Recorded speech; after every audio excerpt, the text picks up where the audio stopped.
Learning to make your first $10,000 gives you the framework that you can use to build even greater financial milestones like $100,000, $500,000, or even $1 million. But if you're feeling stuck with your financial progress, you're definitely not alone. Many people struggle to see their net worth grow, especially when it's below $10,000. But the good news is that there are 4 easy steps that can help you make lasting progress and put you on a path towards greater financial stability and success while helping you to reach that first $10,000. 1. Track where your money goes. The first step to improving your financial situation is understanding exactly where your money is going. It's surprisingly common for people to have no idea where their hard-earned cash is being spent. Without this knowledge, it's impossible to make adjustments that lead to savings and eventually growth. A recent study found that 65% of Americans live paycheck to paycheck. This alarming statistics is driven by several factors, including high monthly bills, poor budgeting, and a lack of financial planning.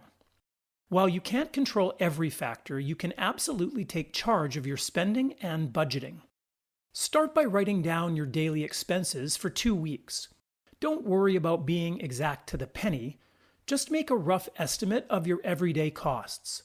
It could be $5 on coffee, $40 on groceries, or $50 on utilities. Once you have 2 weeks worth of data, you'll start to see a pattern of where your money goes and identify potential areas where you can cut back. This is essentially the foundation of a budget. After totaling up your bills and discretionary spending, you'll have a clearer picture of where adjustments can be made. Maybe you realize that you're overspending on dining out or subscriptions that don't bring much joy. On the other hand, if you find that your income simply isn't enough to cover your basic expenses, don't worry, there's a solution for that later in this guide. The key here is to prioritize your spending based on what brings you happiness or fulfillment. For example, I'm a huge fan of tennis, so I don't mind spending money on shoes, balls, and an occasional new racket. Those are expenses I'm happy to keep because I think they enrich my life. On the flip side, I don't care that much for cable TV, so I canceled that subscription to save some cash. These small changes can add up quickly, so choose wisely based on what adds value to your life. 2. Invest in yourself to boost income. Once you have a handle on your spending, the next step is increasing your income. Let's be real, budgeting alone isn't going to solve all your financial challenges if your income is too low. One of the main reasons people live paycheck to paycheck is insufficient income, and the best way to combat that is by investing in yourself. Building new skills or earning certifications can significantly boost your income earning potential. Start by taking a look at what's relevant in your field of work. For instance, if you work in logistics, becoming a certified automotive fleet manager could increase your salary by over $15,000 annually, according to Monster.com. Certifications like this are relatively low-cost investments that can yield big returns in the form of higher pay. If pursuing a certification isn't feasible right now, consider side hustles. Even working a few extra hours a week can add up over time. There are many easy-to-start side hustle ideas out there that can help add a few $100s to your account each month. The key here is to diversify your income streams and never stop learning. Whether it's through formal education, certifications, or side gigs, investing in yourself now will pay off in the long run. 3. Establish an emergency fund. Now, let's talk about protection. Having an emergency fund is critical for safeguarding your financial future, especially when you're starting out. Life is unpredictable, and without a cushion, one unexpected expense can throw you into debt. An emergency fund should cover 3 to 6 months of your living expenses, meaning if you need $2,000 a month to live, aim to save at least $6,000. This fund should be kept in a separate high-yield savings account where it's not easily accessible.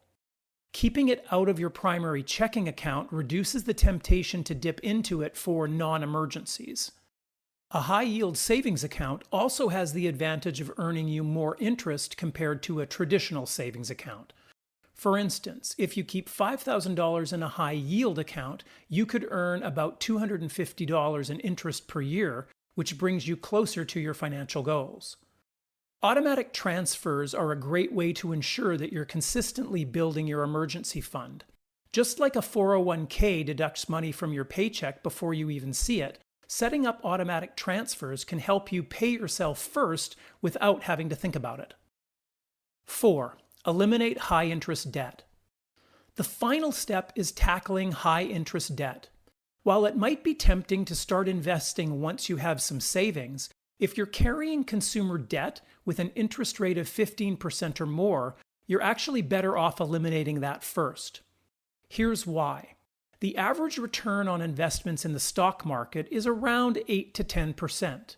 If your credit card is charging you between 20 and 30% in interest, paying that off gives you a guaranteed return of 20 to 30%. It's like an instant risk-free financial gain, something that's hard to come by in the world of investing. For example, if you have an extra $100 at the end of the month, you might wonder whether to put it towards debt or invest it. In most cases, paying off high-interest debt first is the smarter move. Not only will you save money on interest, but you'll also free up more cash to save and invest in the future. Plus, the psychological relief of being debt-free is invaluable as you begin to build wealth. Bonus tips to reach $10,000 faster. Now that you've laid the foundation, here are some bonus strategies to accelerate your progress towards reaching that $10,000 milestone. Break down your goals. If saving $10,000 seems intimidating, break the goal into smaller chunks. Start by aiming for $500, then $1,000, and keep going. This makes the process feel less overwhelming and more achievable. Use the 2% rule.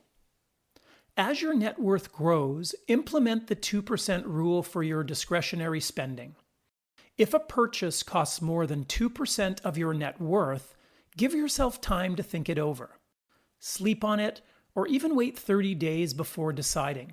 This habit will prevent you from making impulse buys and stop unnecessary expenses from chipping away at your progress. Pay in cash. It might sound old-fashioned, but paying in cash can help curb overspending.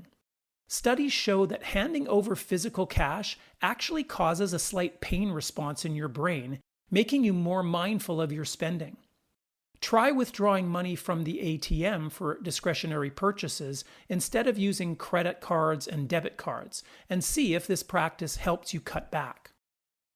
Building your net worth when it's under $10,000 might seem like an uphill battle, but it's completely doable with the right mindset and strategies. These steps can help you set up for a financial success, not just in the short term, but for years to come. With consistent effort, you'll not only hit that 10,000 mark, but also gain the habits and discipline needed to hit 50,000, 100,000, and beyond. Remember, the journey to financial freedom is a marathon, not a sprint. Keep moving forward and you'll definitely get there. If you found today's video helpful, don't forget to like, comment, and subscribe.